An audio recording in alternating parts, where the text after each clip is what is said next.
لله رب العالمين والصلاة والسلام على رسوله الأمين وعلى آله وصحبه أجمعين أما بعد. شیخ عبدالعزیز ابن باز رحمہ اللہ کی کتاب الدروس المہمہ لعامۃ الامہ کی شرح کا یہ سلسلہ کئی ہفتوں سے جاری ہے، اور اللہ تبارک و تعالیٰ کے فضل سے ہم نے کئی اہم امور پر گفتگو بھی کی ہے. اس سے قبل کے درس میں شرک اکبر اور شرک اصغر پر ہماری گفتگو ہوئی. شیخ عبدالعزیز ابن باز رحمہ اللہ نے شرک کے بارے میں یہ ابتدا میں ذکر کیا کہ شرک کی جو ہے 3 قسمیں ہیں. ایک ہے شرک اکبر، دوسرا ہے شرک اصغر، اور تیسری قسم انہوں نے ذکر کی شرک خفی یعنی چھپا ہوا شرک. تو اس تیسری قسم پر گفتگو کرتے ہوئے شیخ آگے فرماتے ہیں اما النوع الثالث وهو الشرك الخفی. تیسری قسم شرک کی ہے چھپا ہوا شرک.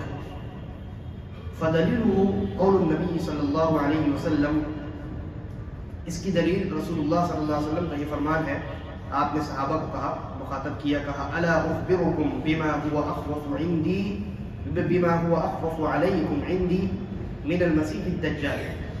کیا میں تمہیں، آپ نے فرمایا، ارشاد فرمایا، صحابہ سے کہا کہ کیا میں تمہیں اس چیز کے بارے میں خبر نہ دوں کہ جس کے بارے میں مجھے تمہارے متعلق مسیح دجال سے بھی زیادہ خوف لاحق ہے.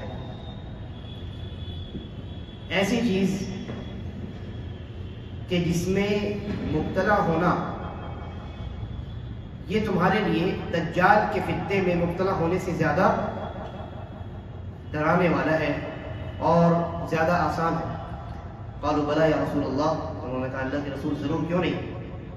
قال الشرک الخفی، کہا وہ جو چیز ہے جو مسیح دجال سے بھی زیادہ خطرناک ہے، جس کے بارے میں مجھے زیادہ ڈر ہے، مسیح دجال کے فتنے میں پڑنے سے تمہارے اس فتنے میں یا اس چیز میں مبتلا ہونے کے متعلق مجھے زیادہ ڈر ہے، وہ ہے الشرک الخفی، چھپا ہوا شرک. اس کے بعد اللہ کے نبی صلی اللہ علیہ وسلم نے اس کی ایک مثال بیان فرمائی. کہا یقوم الرجل، ایک آدمی کھڑا ہوتا ہے، فیصلی، نماز ادا کرتا ہے، فیزین صلاتہ، پھر اپنی نماز کو مزین کرنے لگتا ہے. کیوں؟ لما یرى من نظر الرجل الیہ، اس لیے کہ وہ دیکھتا ہے کہ ایک آدمی جو ہے اس کی جانب دیکھ رہا ہے، تو اس آدمی کو دکھانے کے لیے، اس آدمی سے تعریف حاصل کرنے کے لیے یہ اپنی نماز کو مزین کرنا شروع کر دیتا ہے. اب ظاہری طور پہ کیا لگے گا؟ یہ آدمی نماز ادا کر رہا ہے، خشوع اور خضوع کے ساتھ نماز ادا کر رہا ہے، بہترین طریقے سے تمام نماز کے ارکان و واجبات کو بجا لا کر، نماز کی سنتوں کو ادا کر کے نماز ادا کر رہا ہے. لیکن دل کی نیتوں پر کیا دیکھنے والا واقف ہے؟ نہیں، دیکھنے والے کو کچھ معلوم نہیں.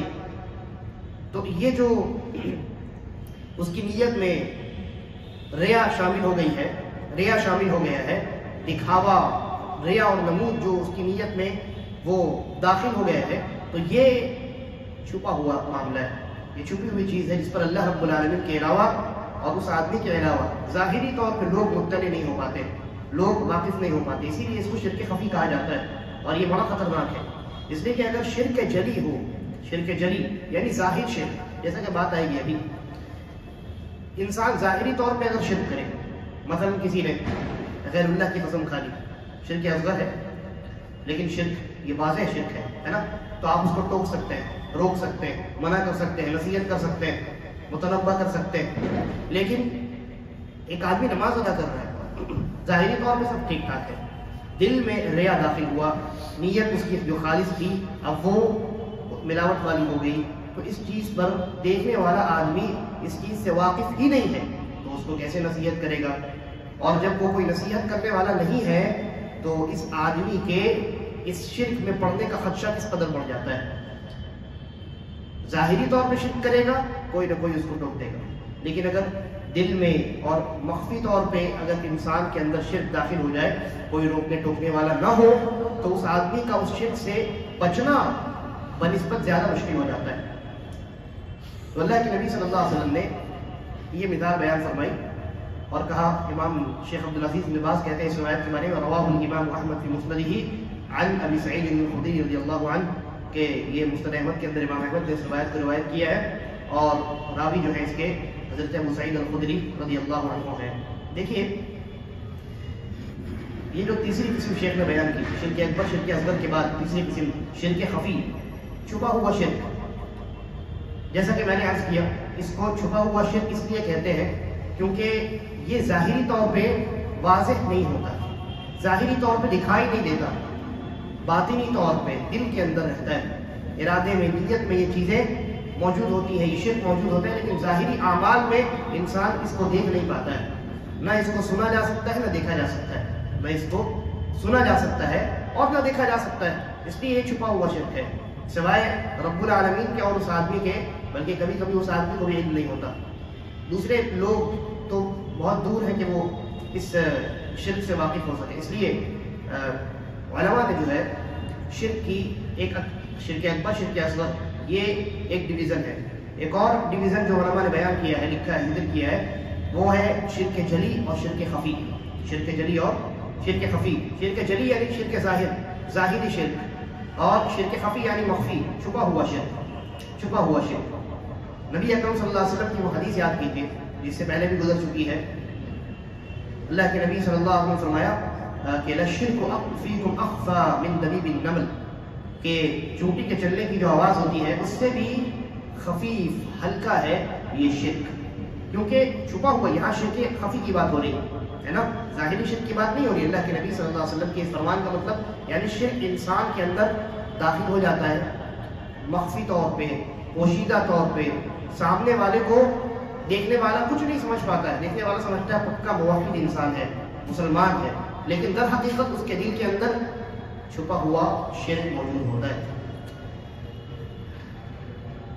اور اسی لیے نبی اکرم صلی اللہ علیہ وسلم نے جو شرک سے پناہ مانگنے کی دعا سکھلائی ہے اس میں آپ دیکھیے اللہم انی اعوذ بک ان اشرک بک وانا اعلم، کہ میں جان بوجھ کر شرک کرنے سے اللہ تیری پناہ میں آتا ہوں، اور آگے کیا ہے واستغفرک لما لا اعلم، اور میں جو لا علمی میں نے جو شرک انجام دیا ہے اس کے لیے استغفار کرتا ہوں۔ تو لا علمی میں انسان کے اندر جو ہے یہ مخفی شرک جو ہے یہ کبھی کبھی داخل ہو جاتا ہے، اور کبھی کبھی انسان کو اس کا احساس ہوتا ہے اور کبھی احساس بھی نہیں ہو پاتا ہے۔ اس لیے یہ شرک خفی جو ہے یہ شرک جلی سے زیادہ خطرناک ہے، شرک خفی شرک جلی سے، یعنی ظاہری شرک سے یہ پوشیدہ شرک زیادہ خطرناک ہے۔ اب دیکھیں شیخ ایک اور اہم بات بیان کرتے ہیں، کہتے ہیں وَيَجُوزُ أَن يُقَسَّمَ الشِّرْكُ إِلَى نَوْعَيْنِ فَقَط، کہتے ہیں کہ یہ بھی درست ہے کہ شرک کی صرف دو ہی قسمیں بیان کی جائیں، ایک شرک اکبر اور ایک شرک اصغر، یہ دو ہی قسمیں بیان کی جائیں۔ اب جہاں تک شرک خفی کی بات ہے تو پہلے تو شیخ نے کہا کہ یہ تیسری قسم ہے، لیکن اب تھوڑی تفصیل بیان کر رہے ہیں کہ یہ تیسری قسم نہیں ہے، اصل میں کہا اما الشرک الخفی، لیکن جہاں تک شرک خفی کی بات ہے، پوشیدہ جو شرک ہوتا ہے فإنه يعمهما، تو یہ جو چھپا ہوا شرک ہے یہ شرک اکبر اور شرک اصغر دونوں میں داخل ہو سکتا ہے، شرک اکبر اور شرک اصغر دونوں میں داخل ہو سکتا ہے، گویا یہ شرک خفی کوئی الگ سے قسم نہیں ہے بلکہ یہ ایک صفت ہے، یہ ایک جو ہے وہ شرک کی ایک ایسی صفت ہے، ایسی شکل ہے جو کبھی شرک اکبر بھی ہو سکتا ہے اور کبھی شرک اصغر بھی ہو سکتا ہے۔ فرمایا اور دونوں کی مثال انہوں نے بیان فرمائی، کہا فَيَقَعُ فِي الْأَكْبَرِ، تو یہ شرک خفی شرک اکبر کے اندر داخل ہو جاتا ہے، یعنی شرک اکبر کبھی شرک خفی کے طور پہ انسان کے اندر موجود ہوتا ہے، جیسے کہا کشرک المنافقین، جیسے منافقوں کا شرک۔ اب یہ منافق جو ہے انہوں نے دل میں کیا چھپایا ہے؟ شرک ہے کہ نہیں، اور ان کا جو پوشیدہ شرک ہے اس پر مسلمان آگاہ نہیں ہے، اس سے دیکھنے والا سمجھتا ہے کہ یہ آدمی 5 وقت کا نمازی ہے، روزہ رکھتا ہے، تمام ارکان کو انجام دیتا ہے، لیکن دل میں انسان کے کفر ہے، شرک ہے، تو اس کفر اور اس شرک پر دیکھنے والا مطلع نہیں ہے، لیکن وہ شرک اور وہ کفر وہ شرک اکبر ہے اور کفر اکبر ہے، جس کی وجہ سے منافق کافر ہے۔ منافق کیا ہے؟ کافر ہے نا، وہ دل میں شرک چھپا کر کے رکھتا ہے، وہ ظاہر کرتا ہے کہ میں اللہ کو ایک معبود مانتا ہوں، رسول اللہ صلی اللہ علیہ وسلم کو اللہ کے رسول مانتا ہوں، لیکن باطنی طور پہ وہ غیر اللہ کو معبود مانتا ہے اور رسول اللہ صلی اللہ علیہ وسلم کی رسالت کا منکر ہے۔ تو منافقوں کا شرک یہ شرک اکبر ہے اور شرک خفی ہے، چھپا ہوا شرک ہے۔ تو شرک خفی کبھی شرک اکبر بھی ہو سکتا ہے اور شرک خفی جو ہے پوشیدہ شرک، یہ شرک اصغر بھی ہو سکتا ہے، جس کی مثال گزر چکی. کہا پہلے شرک اکبر کی مثال جو شیخ نے بیان کی ہے منافقوں کے بارے میں، اس کے بارے میں کہا لِأَنَّهُمْ يُخْفُونَ عَقَائِدَهُمُ الْبَاطِلَةَ، کہ شرک اکبر جو ہے ان کا منافقوں کا شرک یہ پوشیدہ شکل میں ہوتا ہے، اس لیے کہ وہ اپنے باطل عقیدوں کو چھپا کر کے رکھتے ہیں. وَيَتَظَاهَرُونَ بِالْإِسْلَامِ، اور اسلام کو ظاہر کرتے ہیں رِيَاءً، دکھاوے کے طور پہ اپنے اسلام کو ظاہر کرتے ہیں، اور ان کا اسلام حقیقی نہیں ہوتا، وہ صرف دکھاوا ہوتا ہے. وَخَوْفًا عَلَىٰ أَنفُسِهِمْ، اور اسلام ظاہر صرف اس لیے کرتے ہیں کیونکہ انہیں اپنے بارے میں خوف ہے، وہ ڈرتے ہیں کہ کہیں اگر ہم نے اسلام ظاہر نہیں کیا، کفر ظاہر کیا تو مسلمان پکڑ لیں گے اور ہمیں سزائیں دی جائیں گی، مسلمانوں کی جانب سے سختیاں کی جائیں گی اور مسلمانوں کی جانب سے ہمارے خلاف کارروائی کی جائے گی. لہذا ان کا جو شرک ہے یہ چھپا ہوا شرک ہے، لیکن یہ چھپا ہوا شرک کیا ہے؟ شرک اکبر ہے، اور یہ کبھی شرک اصغر بھی ہوتا ہے. کہتے ہیں شیخ وَيَكُونُ فِي الشِّرْكِ الْأَصْغَرِ، اور شرک خفی جو ہے چھپا ہوا شرک یہ کبھی شرک اصغر کی شکل میں بھی ظاہر ہوتا ہے، جیسے کہتے ہیں کر ریا، دکھاوا. کما فی حدیث محمود بن لبید الانصاری رضی اللہ عنہ المتقدم، ایک روایت جو گزر چکی ہے وہی، جس میں رسول اللہ صلی اللہ علیہ وسلم نے کہا کہ شرک خفی کیا ہے؟ ریا. گزر چکی ہے روایت، واضح صحیح الفاظ اس میں موجود ہیں. اللہ کے نبی صلی اللہ علیہ وسلم نے ریا کو، دکھاوے کو شرک خفی قرار دیا ہے. اور میں نے آپ کو، اور اسی طریقے شیخ کہتے ہیں وہ حدیث ابی سعید الخدری المذکور، اور اسی طریقے پر حضرت ابو سعید الخدری کی جو روایت گزری کہ ایک آدمی کھڑا ہوتا ہے اور دکھاوے کے لیے وہ نماز کو مزین کرتا ہے، تو یہ بھی شرک خفی ہے. یہ جو دکھاوے کی نیت اس کے دل میں شامل ہوئی ہے، اس کی نیت میں جو یعنی پیدا ہو گئی ہے، تو یہ معمولی ریا ہے، معمولی دکھاوا ہے، پوری کی پوری نیت دکھاوے کی نہیں ہے، ورنہ وہ تو شرک اکبر ہو جائے، جیسے کہ میں نے ذکر کیا تھا اس سے پہلے بھی میں نے اس بات کا تذکرہ کیا.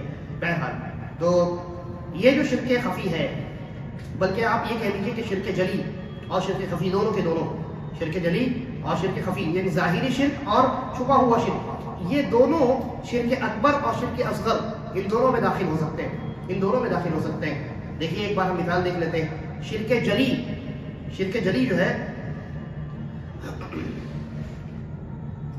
شرک اکبر میں شرک جلی کیسے داخل ہوتا ہے اور شرک اکبر ہی میں شرک خفی کیسے داخل ہوتا ہے؟ ظاہری شرک اور پوشیدہ شرک. ایک انسان مردوں کو پکار رہا ہے مدد کے لیے، ان سے مدد مانگ رہا ہے اور ان کے لیے نظر و نیاز کر رہا ہے ظاہری طور پہ، تو یہ شرک اکبر ہے کہ نہیں؟ اور اس کا شرک چھپا ہوا ہے کہ ظاہر ہے؟ ظاہر ہے، تو یہ شرک جلی ہے نا، ظاہری شرک ہے. اب یہی شرک اکبر جو ہے یہ کبھی کبھی شرک خفی کی شکل میں ہوتا ہے، جیسے کہ ایک انسان دل میں شرک چھپا کر کے رکھے اور اسلام ظاہر کرے. یا دوسری مثال، ایک آدمی نماز ادا کرے اور اس کی نماز کا مقصد اللہ کو راضی کرنا ہو ہی نہ سرے سے، بلکہ مکمل اس کا ارادہ، اس کی نیت دکھاوے کی ہو، مکمل. یہ فرق ہے. اگر اس کے اندر جو ہے اس کا ارادہ، اس کی نیت اللہ کو راضی کرنا ہے، لیکن معمولی ریا داخل ہو گیا تو یہ شرک اصغر کی کیٹیگری میں جائے گا.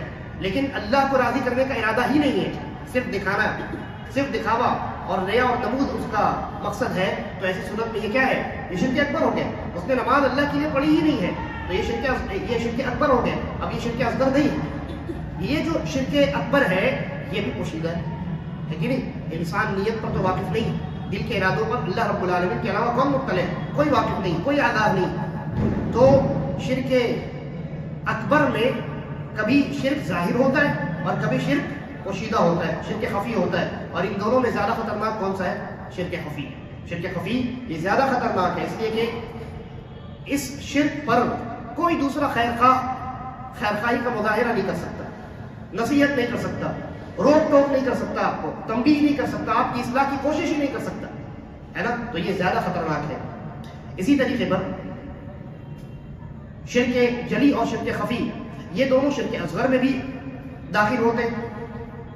شرک اصغر جو ہوتا ہے، چھوٹا شرک، یہ بھی کبھی ظاہر ہوتا ہے اور یہ بھی کبھی پوشیدہ ہوتا ہے. جیسے مثال کے طور پہ انسان نبی اکرم صلی اللہ علیہ وسلم کی قسم کھائے، کعبے کی قسم کھائے، ماں باپ کی قسم کھائے، اولاد کی قسم کھائے، تو یہ شرک اصغر ہے، شرک اصغر ہے. ٹھیک ہے، لیکن یہ شرک ظاہر ہے یا پوشیدہ ہے؟ ظاہر ہے. تو یہ شرک جلی کی مثال ہو گئی، ظاہری شرک. اور شرک اصغر ہی کبھی مخفی ہوتا ہے، پوشیدہ ہوتا ہے، جیسے وہ ریا والی مثال جو ابھی گزری. انسان نماز ادا کرنے کے لیے کھڑا ہوا اور اخلاص کے ساتھ کھڑا ہوا، لیکن کسی آدمی کی آہٹ محسوس ہوئی تو اس کے دل میں ذرا سا دکھاوا پیدا ہو گیا.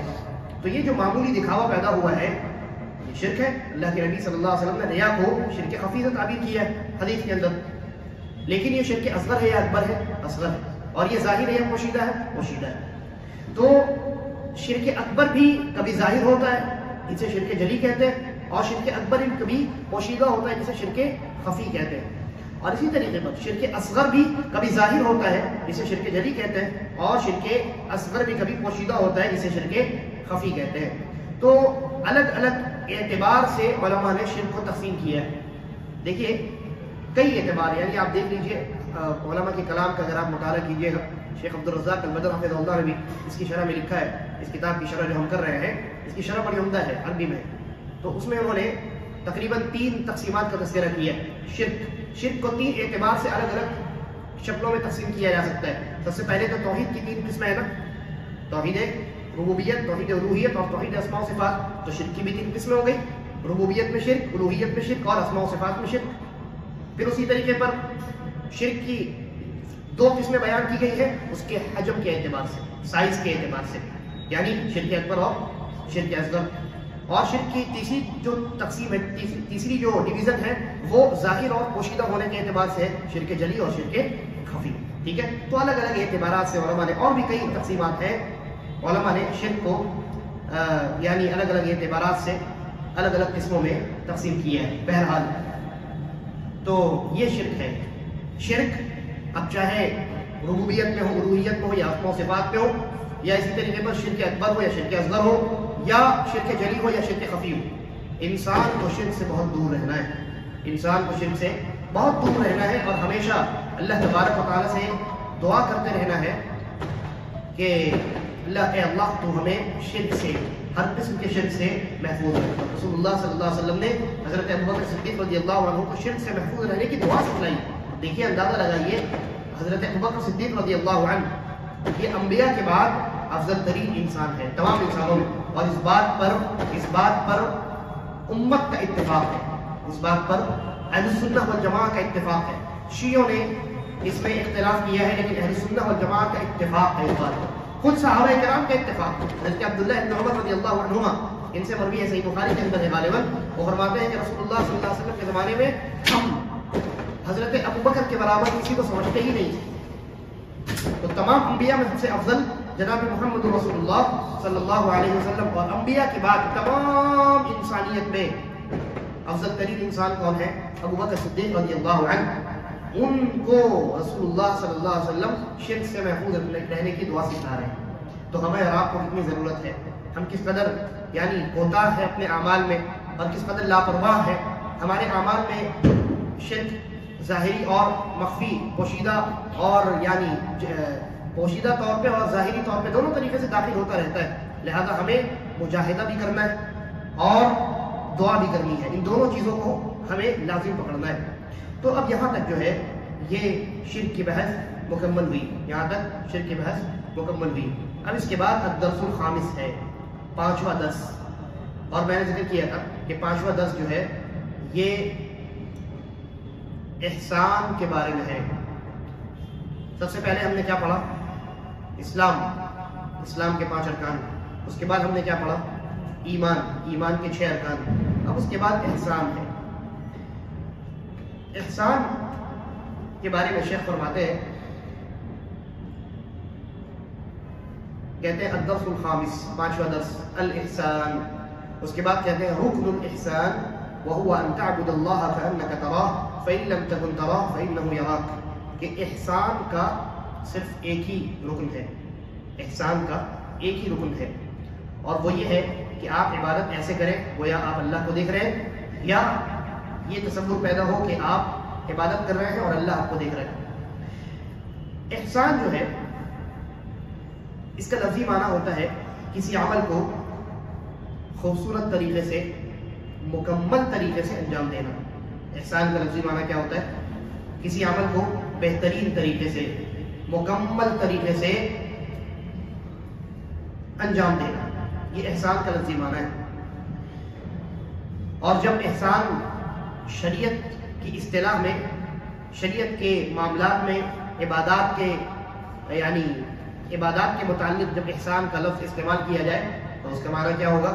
عبادات کو مکمل اور بہترین طریقے سے انجام دینا، عبادات کو مکمل اور بہترین طریقے سے انجام دینا۔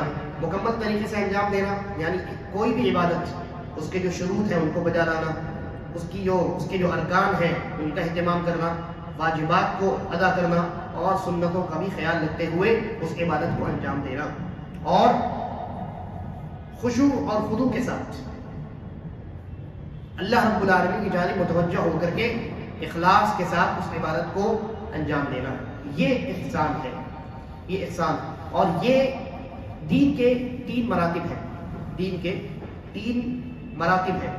ایک ہے پہلا ہے اسلام، دوسرا ہے ایمان، اور تیسرا ہے احسان۔ یعنی احسان سب سے اعلیٰ مرتبہ ہے دین کا، سب سے اعلیٰ مرتبہ ہے۔ سب سے پہلے دین کا جو پہلا مرتبہ ہے وہ اسلام ہے۔ اسلام کے نبی اکرم صلی اللہ علیہ وسلم کی جو حدیث ہے، حدیث جبرائیل، اس میں اگر آپ غور کریں گے تو حضرت جبرائیل علیہ السلام نے جب اسلام کے بارے میں پوچھا تو رسول اللہ صلی اللہ علیہ وسلم نے ظاہری اعمال کا تذکرہ کیا کہ شہادتین کا اقرار کرنا، نماز، روزہ، حج، زکوٰۃ، ہے نا، یہ سب ظاہری اعمال، یہ سب کیا ہے؟ ظاہری اعمال ہے۔ پھر ایمان کا جب سوال کیا گیا تو اللہ کے نبی صلی اللہ علیہ وسلم نے باطنی اعمال کا تذکرہ کیا کہ اللہ پر ایمان، فرشتوں پر ایمان، کتاب و رسولوں، تقدیر اور آخرت کے دن پر ایمان، ایمان کے 6 ارکان۔ تو اسلام یہ ظاہری اعمال کا نام ہے، ایمان یہ باطنی اعمال کا نام ہے، اور احسان جو ہے یہ سب سے اعلیٰ مرتبہ ہے جس میں انسان اسلام اور ایمان کو بہت بہترین طریقے سے، مکمل طریقے سے انجام دیتا ہے۔ تو کوئی انسان مسلمان ہو سکتا ہے، یعنی ظاہری جو اعمال ہیں اسلام کے 5، خاص کر کے ان میں جو سب سے پہلے آتے ہیں 5 بنیادی ارکان اسلام کے، ان تمام کا اہتمام کرنے والا ہو سکتا ہے، لیکن کوئی ضروری نہیں ہے کہ وہ مومن بھی ہو۔ جیسے منافقین، غور کیجیے، یہ ترتیب ہے۔ اسلام ظاہری اعمال کا نام ہے، یعنی اصل مطلب یہ ہے کہ جب شریعت کے نصوص میں اسلام اور ایمان دونوں کا ایک ساتھ تذکرہ ہوگا نا تو دونوں کا مطلب الگ الگ ہوگا، لیکن اگر کسی آیت میں صرف اسلام ہے یا کسی آیت میں صرف ایمان ہے تو دونوں مراد ہوتے ہیں۔ اسلام کا تذکرہ ہے، اسلام ایمان دونوں مراد ہے، ایمان کا ذکر آ گیا، اسلام ایمان دونوں مراد ہے۔ لیکن جہاں اسلام اور ایمان دونوں ایک ساتھ مذکور ہیں، اس کا مطلب کیا ہے کہ دونوں کا معنی الگ الگ ہے، جیسا کہ حدیث جبرائیل میں اللہ کے نبی صلی اللہ علیہ وسلم نے اسلام کا معنی الگ بتایا، ایمان کا معنی الگ بتایا۔ تو اسلام کے جواب میں جب حضرت جبرائیل نے پوچھا کہ اسلام کیا ہے، اسلام کے بارے میں بتائیے، اللہ کے رسول صلی اللہ علیہ وسلم نے اسلام کے 5 بنیادی ظاہری اعمال کا تذکرہ کیا ہے نا۔ تو ایک انسان مسلمان ہو سکتا ہے، اسلام والا ہو سکتا ہے، لیکن کوئی ضروری نہیں ہے کہ وہ ایمان والا ہو، کوئی ضروری نہیں ہے کہ وہ ایمان والا ہو۔ اس کی مثال کیا ہے؟ منافقین ظاہری طور پہ ان 5 ارکان کو انجام دیتے تھے نا، زبان سے اللہ کے رسول صلی اللہ علیہ وسلم کی رسالت اور اللہ رب العالمین کی وحدانیت کا اقرار کرتے، اور باقی 4 ارکان حج، روزہ، نماز، حج، روزہ، زکوٰۃ وغیرہ، ان تمام چیزوں کو انجام دیتے تھے۔ لیکن کیا وہ مومن تھے؟ نہیں، مومن نہیں تھے، صرف ظاہری اعمال کو انجام دینے والے تھے۔ تو اس لیے ہر اسلام کے تمام ارکان کو بجا لانے والا مسلم، اس معنی میں مسلم، ٹھیک ہے۔ تو ہم کہیں گے اس خاص معنی میں جو مسلم ہوگا تو ہر مسلم مومن نہیں ہوتا، ٹھیک ہے، ہر مسلم کیا ہے؟ مومن نہیں ہوتا۔ لیکن مومن جو ہے ہر مومن مسلم ہوتا ہے، ہر مومن مسلم ہوتا ہے، کیونکہ اس کے بعد والا مرحلہ ہے ایمان، اس کے بعد والا مرحلہ ہے ایمان۔ انسان باطنی اعمال کا جب اقرار کرتا ہے، باطنی یعنی دل کے جو اعمال ہیں، ایمان لانا، اور ایمان کے 6 ارکان ہیں ان تمام پر ایمان لانا، تو ایمان جب انسان لے آتا ہے تو وہ اس کا ایمان تبھی ویلڈ ہوتا ہے جب وہ اسلام لانے والا ہو۔ بات سمجھ میں آ رہی ہے؟ ایک انسان ایمان کے 6 ارکان پر اعتقاد رکھتا ہے، 6 ارکان پر ایمان رکھتا ہے، ٹھیک ہے، وہ مومن تب تک نہیں کہلا سکتا جب تک اسلام کے 5 بنیادی ارکان کو بھی انجام نہ دے دے، ٹھیک ہے۔ تو اس لیے دیکھیے ایمان کی تعریف علماء نے کیا بیان کی ہے؟ دل سے اعتقاد رکھنا، زبان سے اقرار کرنا، اور اعضاء و جوارح سے عمل کرنا. تو عمل کن چیزوں کو وہ انجام دے گا, کن چیزوں پر عمل کرے گا؟ اسلام کے 5 بنیادی وہ ارکان ہیں, سب سے پہلے تو انہی کو انجام دے گا, اس کے بعد پھر اسلام میں جو دیگر اعمال ہیں, احکامات ہیں, اس پر عمل کرے گا. تو اس لیے علماء کہتے ہیں کہ ہر مسلم, خاص اس معنی میں مسلم, جو صرف 5 بنیادی ارکان کو انجام دے, مومن نہیں ہوتا, ضروری نہیں ہے. لیکن ہر مومن حقیقت میں مسلم ہوتا ہے. اسی لیے وہ جو دیہاتی لوگ کچھ ایمان لے آئے تھے اللہ کے رسول صلی اللہ علیہ وسلم کے زمانے میں, تو انہوں نے کہا کہ آمنا, ہم نے اسلام لایا. تو اللہ نے کہا یہ مت کہو آمنا, کہو اسلمنا, کہو کہ ہم نے ابھی اسلام لایا ہے, ابھی ہم نے اسلام کے جو ارکان ہیں ان کو ہم نے انجام دینا شروع کیا, ایمان ابھی دل میں بیٹھا نہیں, تو ان کو مومن نہیں کہا گیا. بہرحال پھر بعد میں اللہ تبارک و تعالیٰ نے آگے تذکرہ کیا ہے کہ مومن وہ ہے جو ایمان کے تمام ارکان پر ایمان رکھے اور اس کے دل میں شک نہ ہو. بہرحال تو میں یہ کہہ رہا تھا کہ ہر مسلم مومن نہیں ہوتا, لیکن ہر مومن کیا ہوتا ہے؟ مسلم ہوتا ہے. اچھا, اسی طریقے پر ہر مومن جو ہے,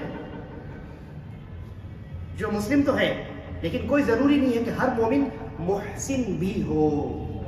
محسن کا مطلب ہوتا ہے, میں نے بھی بیان کیا, کہ اتقان کے ساتھ اعمال کو بہت بہترین طریقے سے, خوبصورت طریقے سے, مکمل طریقے سے انجام دینا. اور اس کی کیفیت کیا ہونی چاہیے؟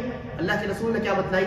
کہا کہ احسان یہ ہے, آپ جب عبادت کریں تو اس طرح عبادت کریں کہ گویا آپ اللہ تبارک و تعالیٰ کو دیکھ رہے ہیں, آپ کے سامنے اللہ رب العزت ہے اور آپ عبادت کر رہے ہیں.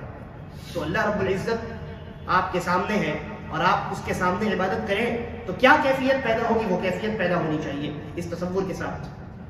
اور اگر یہ کیفیت نہیں پیدا ہو رہی ہے تو کم از کم یہ کیفیت پیدا ہونی چاہیے ذہن میں کہ آپ عبادت کر رہے ہیں, ہم عبادت کر رہے ہیں, اللہ رب العالمین ہمیں دیکھ رہے ہیں. یہ احسان ہے. لہذا علماء کہتے ہیں کہ جس طریقے سے ہر مسلمان, یعنی مسلم میں نے خاص معنی جو بیان کیا اس کا, ہر مسلم مومن نہیں ہوتا لیکن ہر مومن مسلم ہوتا ہے, اسی طریقے پر ہر مومن محسن نہیں ہوتا.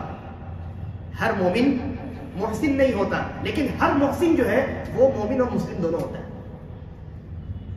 ٹھیک ہے, بات سمجھ میں آ رہی ہے؟ تو یہ الفاظ علماء کہتے ہیں کہ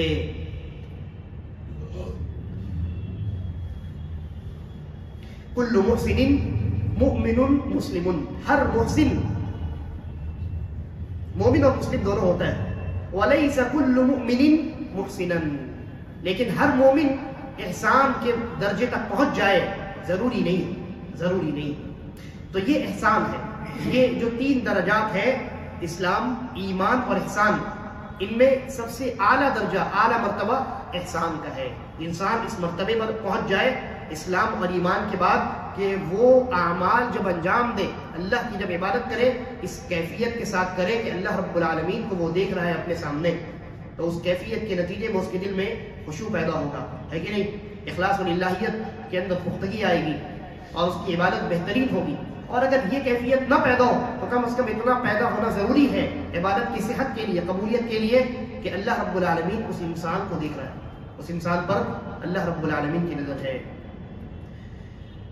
اور انسان جب احسان کے ساتھ عبادت کرتا ہے, احسان یعنی اردو والا احسان نہیں, ابھی تک جو ہم نے احسان پر گفتگو کی ہے یہ وہ والا احسان.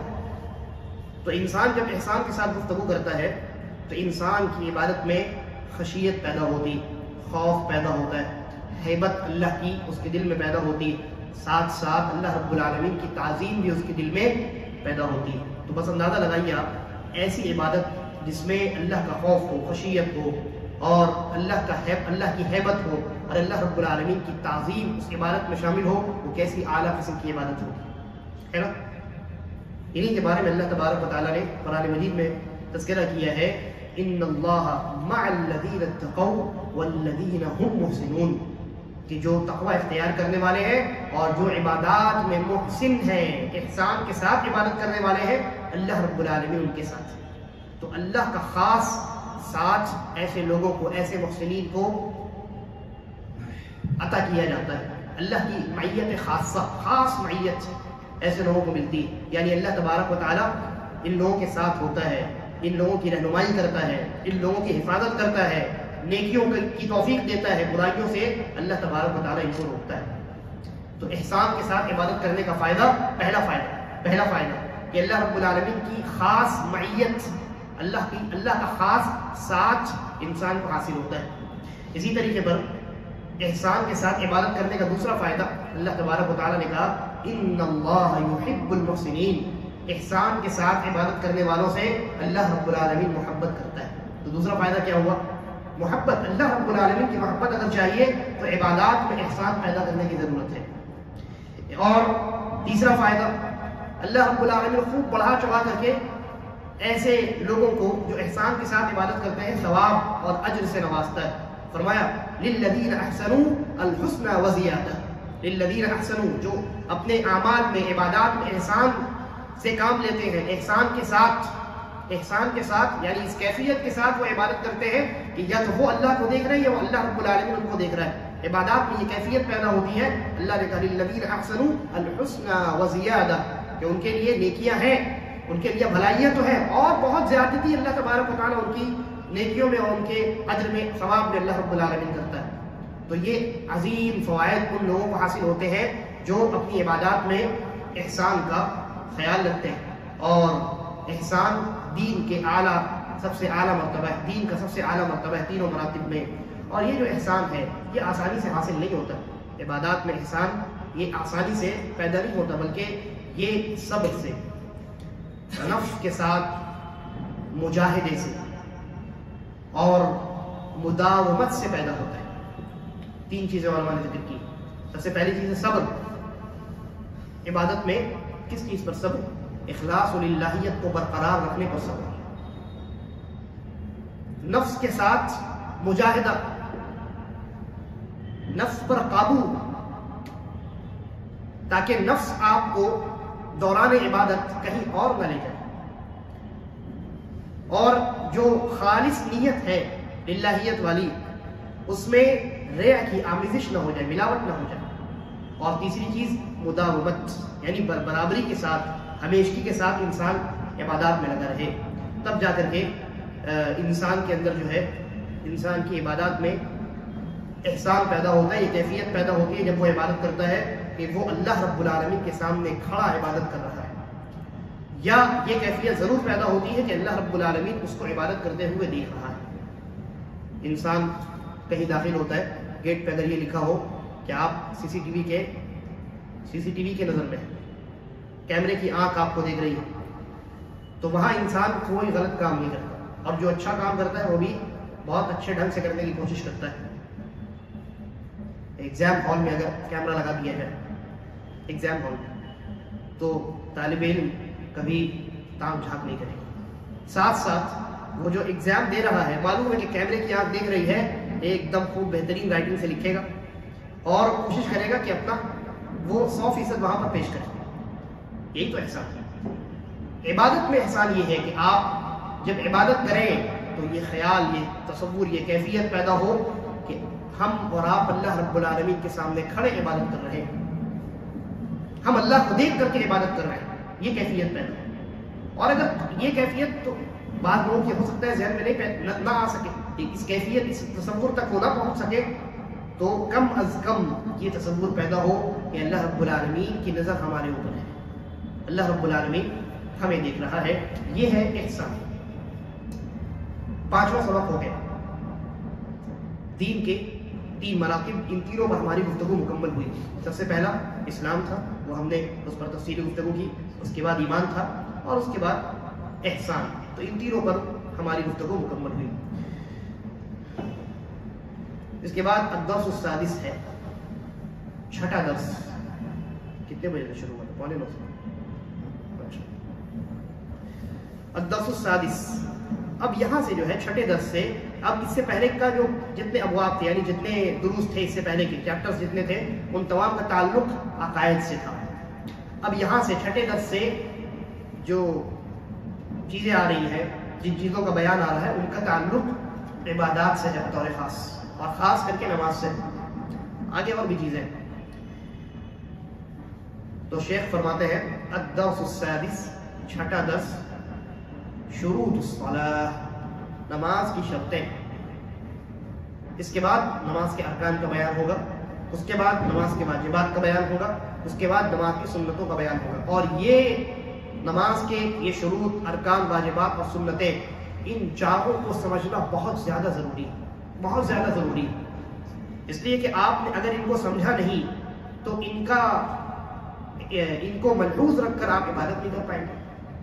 اور ایسی عبادت کہ جس میں عبادت کی شرط کو ملحوظ نہ رکھا گیا ہو، باطل ہے۔ ایسی عبادت جس میں ارکان و واجبات کا خیال نہ کیا گیا ہو، باطل ہے۔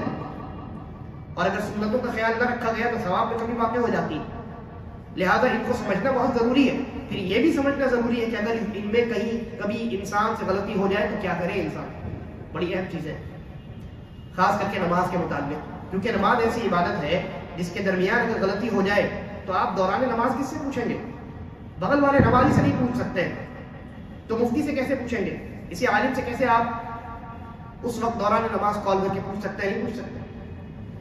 لہذا ان مسائل کو سمجھنا انسان کے لیے، ایک عام آدمی کے لیے بھی ضروری ہے۔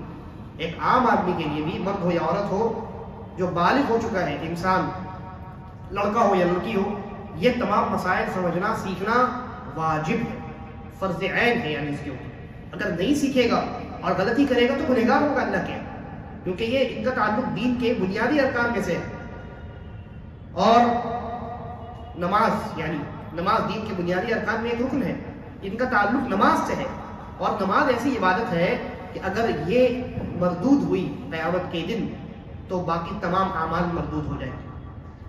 نبی اکرم صلی اللہ علیہ وسلم فرمایا کہ ان صلحت وان صلحت صلح سائر عمله، کہ اگر یہ نماز درست نکلی، صالح نکلی، تو تمام اعمال اچھے ہیں، ٹھیک ٹھاک۔ وان فسدت فسد سائر عمله، اور اگر یہ نماز ہی باطل ہو گئی، فاسد نکلی، ایسی نماز اللہ کے یہاں لے کر کے گیا جس میں نہ اس نے شروط کا خیال رکھا، نہ ارکان و واجبات کا اس نے خیال رکھا، اور نہ اس کو صحیح طریقے سے اخلاص للہیت کے ساتھ اس نے انجام دیا، تو فاسد ہو گئی اس کی نماز۔ لہذا جب اس کی نماز فاسد ہو جائے گی، باقی تمام اعمال برباد کر دیے جائیں گے۔ اس لیے نماز کے ان شروط کو، ان ارکان کو سیکھنا انسان کے لیے بہت ضروری ہے، اور یہ ہر انسان پر ان کا سیکھنا واجب ہے، واجب ہے۔ بس یہ سرسری طور پہ آج میں نماز کے شروط کو گنوا دیتا ہوں، اگلے درس میں انشاءاللہ اس پر ہم تفصیلی گفتگو کریں گے۔ شیخ فرماتے ہیں شروط الصلاۃ وہی 9، نماز کی شرطیں 9 ہیں۔ شرط کیا ہے؟ شرط کس چیز کو کہتے ہیں؟ شرط جو ہے اس کی تعریف یہ ہے، جیسا کہ علماء نے بیان کیا ہے کہ یہ ایسی چیز ہوتی ہے، کسی عبادت کی شرط ایسی چیز ہوتی ہے کہ اگر وہ موجود نہ ہو تو عبادت بھی موجود نہیں ہو سکتی۔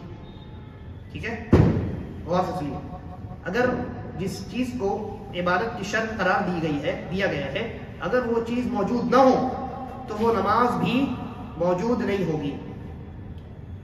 لیکن کوئی ضروری نہیں ہے کہ وہ شرط موجود ہے تو نماز بھی موجود ہو، وہ عبادت بھی موجود ہے۔ اس کی مثال دیکھ لیجیے آپ، یہ جو نماز کے 9 ارکان، 9 شروط ہیں نماز کے، ان میں سے ایک رکن ہے طہارت۔ انسان پر اگر غسل واجب ہے تو غسل کرے گا، اور اگر صرف وضو ٹوٹا ہوا ہے، غسل واجب نہیں ہے تو وضو کرے گا۔ طہارت، یہ طہارت نماز کی کیا ہے؟ شرط۔ میں نے کہا کہ شرط ایسی چیز ہوتی ہے جس کی غیر موجودگی سے وہ جو عمل ہے وہ باطل ہو جاتا ہے۔ تو یہاں یہ طہارت شرط ہے نا، اگر طہارت موجود نہ ہو، انسان حالت طہارت میں نہ ہو اور نماز ادا کرے تو نماز درست ہوگی؟ نہیں ہوگی، فاسد اور باطل ہوگی۔ لیکن کوئی ضروری نہیں ہے کہ شرط موجود ہے تو وہ جس عبادت کے لیے یہ شرط بنائی گئی ہے وہ عبادت بھی موجود ہوگی۔ یعنی انسان اگر باوضو ہے حالت طہارت میں تو کیا ضروری ہے کہ وہ نماز پڑھے؟ نہیں، کوئی ضروری نہیں۔ اب آپ جو ہے صبح 10 بجے سو کر کے اٹھے، فجر کی نماز پڑھ کے آپ سو گئے، 10 بجے آپ کی نیند کھلی، آپ نے وضو کر لیا، یا حالت جنابت میں آپ چلے گئے تھے، جب نیند سے بیدار ہوئے تو آپ نے غسل کر لیا، حالت طہارت میں آ گئے، لیکن کیا نماز پڑھنا اس وقت ضروری ہے؟ نہیں۔ تو شرط ایسی چیز کو کہتے ہیں جس کی غیر موجودگی سے جس عبادت کے لیے وہ شرط بنائی گئی ہے وہ عبادت باطل اور فاسد ہو جاتی ہے، موجود ہی نہیں ہوتی، اس کا اعتبار ہی نہیں ہوتا ہے۔ لیکن کوئی ضروری نہیں ہے کہ وہ شرط موجود ہو تو اس عبادت کو بھی وہ عبادت بھی پائی جائے. تو یہ شرط ہے. اور شیخ نے کہا کہ نماز کی کتنی شرطیں ہیں؟ 9. 3 تو یہ ہے اسلام یعنی انسان کا مسلمان ہونا، عقل یعنی انسان کا عاقل ہونا، پاگل نہ ہو انسان، اور تمییز تیسری چیز ہے باشعور ہونا، بچے کا باشعور ہو جانا. سن تمییز کہتے ہیں وہ عمر کہ جب بچہ جو ہے نا سمجھدار ہو چکا ہے، اور اس پر ہماری بات ہوگی. عام طور سے 7 سال کی عمر میں بچے سمجھدار ہو جاتے ہیں اور کبھی کبھی اس سے پہلے بھی ہو جاتے ہیں. یہ 3 چیزیں ہو گئی. اس کے بعد اور باقی جو 6 چیزیں ہیں، چوتھی چیز ہے شیخ کہتے ہیں ورفع الحدث. اس کا مطلب ہے حالت طہارت میں ہونا. حالت طہارت سے انسان جو باہر نکلتا ہے اس کی 2 شکلیں، 2 حالتیں. اگر انسان حالت طہارت میں نہیں ہے تو 2 حالتوں میں سے کسی نہ کسی ایک حالت میں ہوگا. یا تو ناپاکی کی بڑی حالت میں ہوگا یا ناپاکی کی چھوٹی حالت میں ہوگا. ناپاکی کی بڑی حالت کو کہتے ہیں حدث اکبر، اور ناپاکی کی چھوٹی حالت کو کہتے ہیں حدث اصغر. بڑی حالت میں غسل واجب ہوتا ہے اور چھوٹی حالت میں وضو واجب ہوتا ہے. جی ماشاء اللہ. اس کے بعد 5ویں چیز ہے شیخ ہے وَإِزَالَةُ النَّجَاسَةِ، نجاست کا زائل کرنا، کہیں جسم میں، کپڑے میں یا جائے نماز کی جگہ میں اگر نجاست لگی ہے تو اس کو زائل کرنا، اس کو صاف کرنا. اس کے بعد کتنی چیز ہو گئی؟ 4 5 6. اس کے بعد 7ویں چیز وَسَتْرُ الْعَوْرَةِ، سطر کی پردہ پوشی. 8ویں چیز ہے نہیں یہ 6ٹھی چیز تھی. 7ویں چیز ہے وَدُخُولُ الْوَقْتِ، وقت کا شروع ہونا. اب نماز کا وقت شروع ہی نہیں ہوا، اس سے پہلے آپ نماز نہیں ادا کر سکتے، تو نماز کے لیے شرط ہے کہ نماز کا وقت شروع ہو چکا ہو. اور 8ویں چیز ہے وَإِسْتِقْبَالُ الْقِبْلَةِ، قبلے کی جانب رخ کرنا، بغیر قبلے کے یعنی قبلے کے علاوہ کسی اور ڈائریکشن میں اگر آپ نے رخ کر کے نماز ادا کی ہے جان بوجھ کر کے تو نماز باطل ہے. تو یہ شرط ہے. اور آخری چیز ہے النیہ، نیت. اور نیت کے بارے میں انشاءاللہ ہم پڑھیں کہ نیت 2 قسموں کی ہوتی ہے. ایک جو ہے وہ تقرب والی نیت ہوتی ہے اور ایک تعیین والی نیت ہوتی ہے. یعنی کون سی نماز آپ پڑھ رہے ہیں؟ تقرب والی نیت آپ سمجھ گئے، اخلاص للہیت کے ساتھ نماز ادا کرنا، ارادہ سے اللہ کو راضی کرنا. اور ایک ہوتی ہے تعیین والی نیت، یعنی وہ کون سی نماز ہے یہ ڈیسائیڈ آپ کی نیت سے ہوگا نا. 4 رکعت آپ پڑھ رہے ہیں، 4 رکعت ظہر کی بھی ہوتی ہے، عصر کی بھی ہوتی ہے، عشاء کی بھی ہوتی ہے، لیکن ڈیپینڈ کرتا ہے آپ کی نیت پر وہ کون سی نماز ہے. اگر نیت یہ ہے کہ وہ عصر کی نماز ہے تو عصر کی نماز. تو فرق کرنے والی نیت یا متعین کرنے والی نیت، تو یہ نیت کی 2 قسمیں. انشاءاللہ ہم جب اس پر گفتگو کریں گے تو یہ تفصیلی باتیں آپ کے سامنے آئیں گی. اگلے درس میں انشاءاللہ ان شروط پر ہم ایک ایک کر کے ضروری جو گفتگو ہونی چاہیے، جتنا جاننا ہمارے اور آپ کے لیے ضروری ہے اتنی گفتگو ہم کرنے کی کوشش کریں گے. اللہ تبارک و تعالی ہم تمام کے مل بیٹھنے کو قبول فرمائے اور ہمیں کہنے کے ساتھ ساتھ عمل کرنے کی توفیق بخشے. ہمارے اعمال میں، ہمارے دلوں میں اخلاص و للہیت پیدا کرے. ریا، نمود اور دکھائے سے ہم تمام کو محفوظ رکھے اور ہم تمام کا خاتمہ ایمان اور اسلام پر کرے. هذا والله اعلم وصلی اللہ علی نبینا وسلم. السلام علیکم ورحمۃ اللہ.